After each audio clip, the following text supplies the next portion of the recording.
Lebih dari 6 dekade Malaysia berdiri sebagai sebuah persekutuan.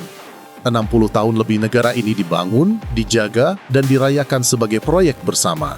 Namun di balik kematangan usia itu, ada satu angka yang tak pernah benar-benar pergi dari bayangannya. 40%. Sebuah angka yang dijanjikan sejak awal pembentukan, tetapi hingga hari ini terasa seperti hadir tanpa bentuk. Disebut dalam dokumen, diakui dalam wacana, namun tak sepenuhnya dirasakan dalam kenyataan. Sabah tidak sedang meminta belas kasihan, tidak pula mencari simpati. Tuntutannya sederhana, lugas, dan berdasar, menagih apa yang telah tertulis dalam Kesepakatan Pembentukan Malaysia tahun 1963. Pandangan yudisial telah diberikan, arsip sejarah telah dibuka, fakta tidak lagi tersembunyi. Masa lalu memang tak bisa diulang, tetapi satu pertanyaan besar tetap menggantung di udara. Mengapa hak itu terus berada di wilayah abu-abu? Mengapa penundaan selalu menjadi pilihan? Mengapa setiap tuntutan yang sah justru berujung pada waktu yang kembali diulur? Ini bukan sekadar soal angka dalam laporan fiskal. Ini menyentuh martabat. Ini tentang komitmen yang belum diwujudkan. Ketika hak 40% terus tertahan, kegelisahan menjadi wajar. Apakah Sabah benar-benar diperlakukan sebagai mitra sejajar atau sekadar wilayah penyumbang yang dilupakan setelah sumber dayanya dimanfaatkan? Mari kita uraikan dengan kepala dingin dan logika yang jernih. Secara hukum, posisi Sabah kokoh. Perjanjian Malaysia 1963 bukan simbol, melainkan fondasi sah berdirinya negara. Bahkan, mahkamah telah mengakui kewajiban pembayaran 40% tersebut. Dari sisi moral, tekanan publik juga semakin menguat. Generasi baru Sabah tidak lagi memilih diam. Mereka vokal, kritis, dan berani mempertanyakan hal-hal yang dulu dianggap sensitif. Namun secara politik, pusat tetap memegang kendali-kendali atas fiskal, institusi, dan anggaran. Di sanalah medan sesungguhnya berada. Jika penundaan terus berlanjut, yang dipertaruhkan bukan sekadar miliaran ringgit, melainkan kepercayaan terhadap federasi itu sendiri. Siapa yang akan unggul?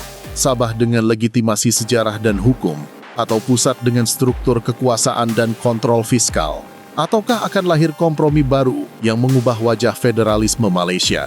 Jika 40% memang hak yang tertulis sejak 1963, mengapa perlu 6 dekade untuk menagihnya? Dan jika hak konstitusional saja dapat tertunda selama itu, apalagi yang selama ini luput dari perhatian publik? Semakin dalam isu ini dibedah, semakin jelas peta kekuatannya. Dan di ujung pembahasan, satu pertanyaan menjadi terang, siapa sebenarnya yang paling diuntungkan dari penundaan 40% ini? Angka ini bukan lahir dari emosi aktivis, bukan pula muncul musiman saat suhu politik memanas.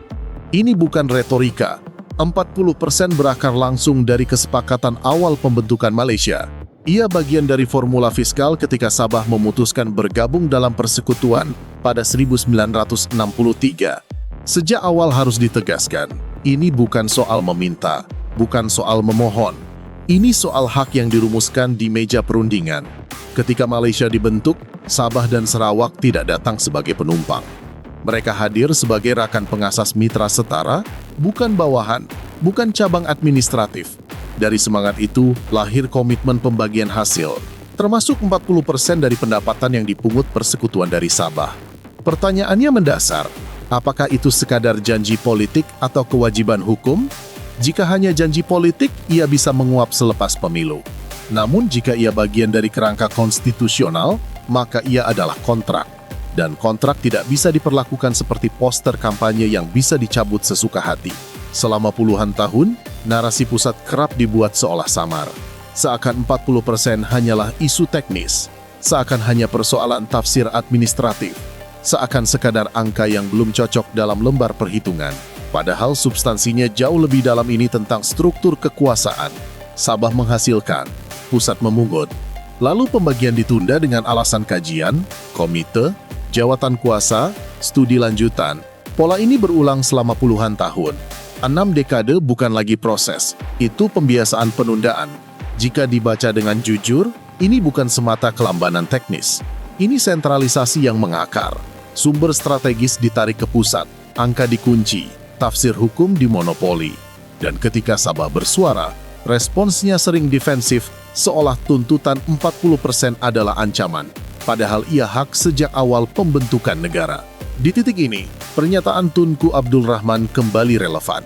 Wilayah yang masuk Malaysia bebas keluar jika tidak memperoleh manfaat. Itu bukan retorika, melainkan jaminan moral. Dan jaminan moral dalam pembentukan negara bukan perkara kecil. Jika manfaat tak terasa, jika janji tak ditepati, jika struktur kuasa timpang, maka pertanyaan besar akan muncul dengan sendirinya. Apakah semangat 1963 masih hidup? Bertanya bukan berarti memberontak. Bertanya adalah tanda kepedulian. Kini kita masuk pada bagian paling menyakitkan. Sabah telah menang di pengadilan. Secara hukum, hak itu diakui. Bukan ilusi, bukan propaganda. Lalu mengapa implementasinya tetap lambat? Disinilah sinisme tumbuh. Jika pengadilan memutuskan tetapi eksekusi tersendat, pertanyaannya sederhana namun tajam. Siapa yang sebenarnya berkuasa hukum atau politik? Penundaan bukan sikap netral, menunda adalah keputusan. Dan semakin lama ditunda, semakin dalam luka kepercayaan. Sementara itu, narasi pembangunan terus digaungkan. Gedung-gedung megah berdiri, angka GDP dipamerkan. Petronas dijadikan simbol kejayaan nasional. Namun di banyak pedalaman Sabah, akses dasar masih tertinggal. Ketimpangan itu nyata. Wilayah kaya sumber daya tidak otomatis membuat rakyatnya sejahtera. Ini bukan persoalan emosi, melainkan struktur fiskal. Jika hasil ditarik ke pusat lalu dibagi sesuai prioritas pusat, wilayah penghasil tidak selalu menjadi prioritas. Ketika alokasi terasa kecil dibanding kontribusi, rasa tidak adil tumbuh perlahan lalu membesar. Bayangkan Anda memiliki ladang, hasilnya diambil orang lain. Setiap tahun Anda diberi sedikit sambil diceramahi tentang persatuan. Lama-lama Anda akan bertanya, ini persatuan atau pemusatan? 40% bukan sekadar angka teknis. Ia simbol relasi kuasa antara pusat dan wilayah. Jika terus ditunda, yang rusak bukan hanya neraca keuangan, melainkan kredibilitas persekutuan. Jika hak yang jelas saja bisa tertahan puluhan tahun, wajar jika muncul pertanyaan. Apakah Sabah benar-benar rakan pengasas atau sekadar negeri biasa? Dan kita bahkan belum menyentuh soal transparansi. 40% dari apa? Berapa total pungutan sebenarnya? Mengapa angka rinci sulit diakses? Dalam isu sebesar ini, transparansi seharusnya menjadi fondasi. Jika pusat yakin telah adil, buka datanya. Biarkan publik menghitung. Biarkan auditor independen menilai. Namun yang kerap muncul justru angka agregat umum dan kabur. Di sanalah kecurigaan tumbuh. Kontrol informasi adalah bentuk kekuasaan paling halus. Tanpa ancaman, cukup membuat data sulit diakses. Selama angka tidak dibuka terang, isu 40% tidak akan padam. 60 tahun telah berlalu, generasi berganti, namun persoalan ini tetap berulang. Kini pertanyaannya tinggal satu, ini sekadar lambat, atau memang pola sentralisasi yang disengaja? Jawaban atas pertanyaan itu akan menentukan masa depan federasi. Pilihan ada di tangan pusat, menyelesaikan akar persoalan atau menunggu hingga krisis kepercayaan semakin dalam. Karena pada akhirnya, federasi bukan tentang siapa paling kuat, tetapi siapa paling konsisten menepati janji. Dan 40% itu bukan sekadar angka, ia ujian. Ujian apakah Malaysia benar-benar menghormati semangat 1963 atau hanya merayakannya dalam pidato tahunan tanpa keberanian untuk menuntaskannya. Sabar memang mulia. Tetapi 60 tahun bukan lagi sabar, itu terlalu lama.